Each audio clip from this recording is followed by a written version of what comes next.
This is The Happy Prince by Oscar Wilde. Although this isn't a traditional Christmas story, it is about gifts and giving. High above the city, on a tall column, stood the statue of the Happy Prince. He was gilded all over with thin leaves of fine gold. For eyes he had two bright sapphires, and a red ruby glowed on his sword hilt. One night there flew over the city a little swallow.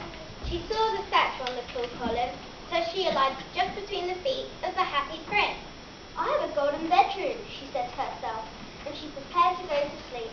But just as she was putting her head under her wing, a large drop of water fell on her. Then another drop fell. A third drop fell, and she looked up. The eyes of the Happy Prince were filled with tears, and tears were running down his golden cheeks. His face was so beautiful in the moonlight that the little swallow was filled with pity.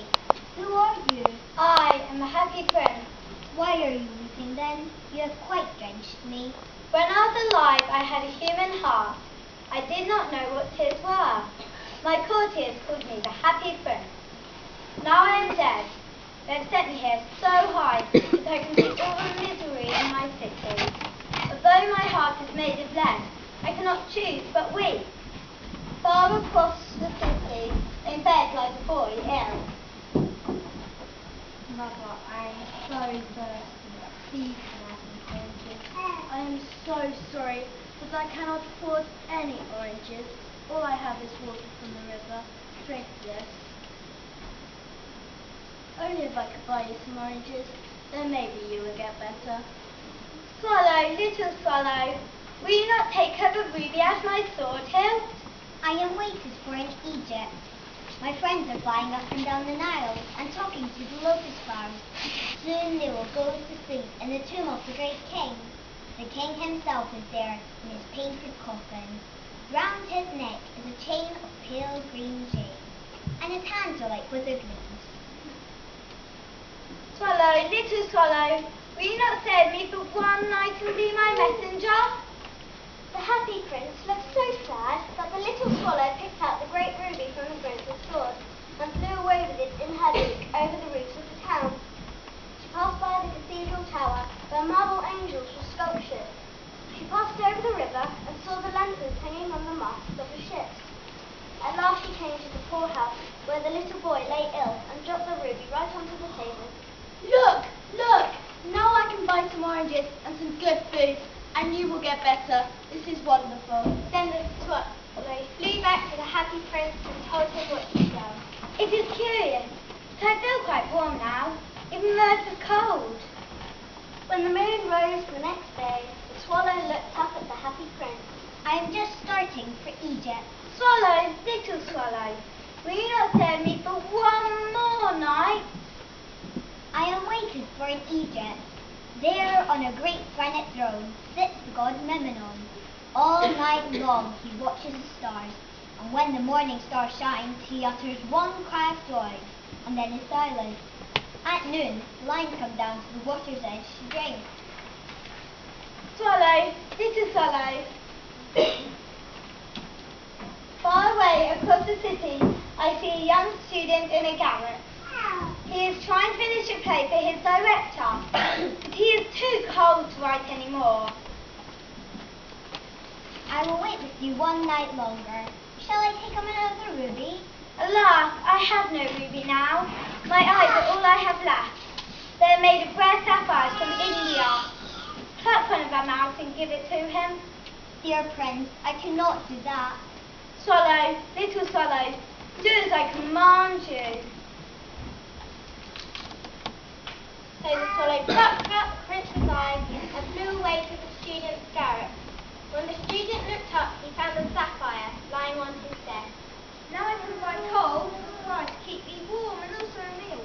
Then I'll be able to finish my play and I'll earn money to live on. This is wonderful. I must bid you goodbye. The moon is in the sky. I am going to Egypt. Swallow, little swallow, will you not save me for one more night?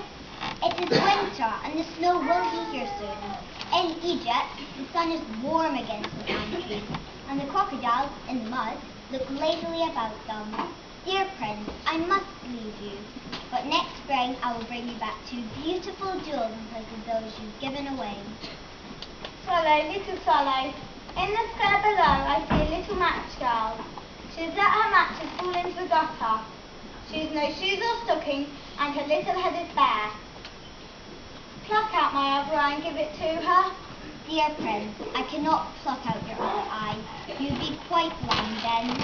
Swallow, little swallow, do as I command you. So the swallow plucked out the prince's other eye, darted down with it, and slipped the jewel right into the palm of the little girl's hand. Now you are quite blind. I will stay with you always. Or the next day, she sat by the prince and told him stories of what she had seen in strange lands. She told him of the red ibises. He stand in long rows on the banks of the Nile and catch goldfish in their beaks. The Sphinx, who is as old as the world itself and lives in the desert, knows everything. Of the great green snake that sleeps in a palm tree, and of the king of the mountains and the moon. He is as black as ebony and worships a large crystal. Swallow, little swallow, you tell me of marvellous things, but there is no mystery so great as misery. Fly over my city, little swallow, and tell me what you think. So the swallow flew over the great city, and saw the rich merrymaking in their beautiful houses, while the poor beggars were sitting at the gates. Look at those disgusting people out there, cluttering up the streets. Yes, why aren't they cleaning around here? And look at the state of their clothes. Please, spare me somebody. I've lost my job and I'm starting to support. My master too, and I can't go out because I have to look after the children. That is not our concern. Stop moving us. I will need to pass the law against begging. Now leave us alone. Then Swallow flew back and told the prince what she had seen. I am covered with fine gold. You must take it off leaf by leaf and give it to the poor.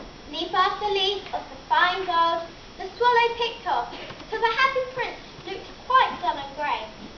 Leaf after leaf of the fine gold she brought to the poor, and people's faces grew rosier, and they laughed in the street.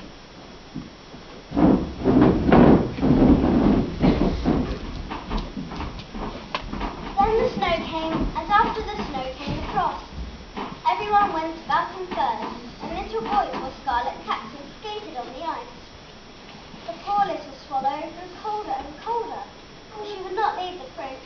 She loved him too well, but at last she knew she was going to die. Goodbye, dear Prince. At that moment a curious crack sounded inside the statue. The leaden heart snapped right in two. Certainly was hard for us. Early next morning, the mayor was walking in the square below with his town councillors.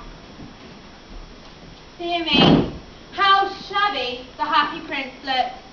And there is actually a dead bird at his feet. We must issue a proclamation that birds are not allowed to die here. So they pulled down the statue of the happy prince. Then they melted the statue in a furnace. But the broken heart would not melt. So it was thrown on a dust heap where the dead swallows were lying.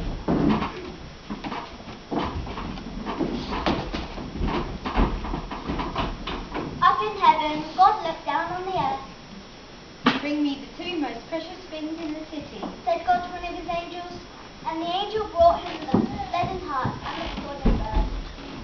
You have rightly chosen. Said God. For in my garden of paradise, the little bird will sing, and the happy prince will live forevermore.